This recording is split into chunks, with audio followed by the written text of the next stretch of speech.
ஆத்தோட நல்லா மஞ்சள் கலரில் இருக்கும். கால் ஒன்று மாட்டி போயிருச்சுண்ணே. காலையா நல்லா இருக்கும், சாப்பிட நல்லா இருக்கும். கடுக்கும் வேணும்.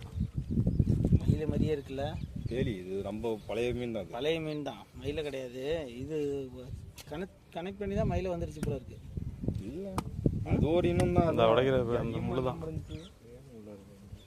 இது சங்கு சூப்பராக ஊற்றுதுண்ணா. முன்னையார் செருப்பு இல்லாமல் வர சொன்னீங்க. போனலாம் சேஃப்டி பண்ணணும். சங்கு ஊற்றுனது இதெல்லாம் எல்லாம் குத்து வாங்கினது தான். சிப்பிலேருந்து சங்குலேருந்து எல்லாத்துலேயும் வெட்டு வாங்கி தான் இருந்தோம். இது நல்லா விலை போகுமா? எது வேலையே போ நம்ம விலைலாம் விற்க முடியாது. நம்ம ஊரில் கிடைக்கும். நம்ம ஊரில் இல்லை, இங்கே கிடைக்குது இல்லை. விலை இல்லாம போகுது. விலை சாதனை நல்லா இருக்கும். சாப்பிட நல்லா இருக்கணும். தலையில் இது பார்த்தாலே மயில் மாதிரி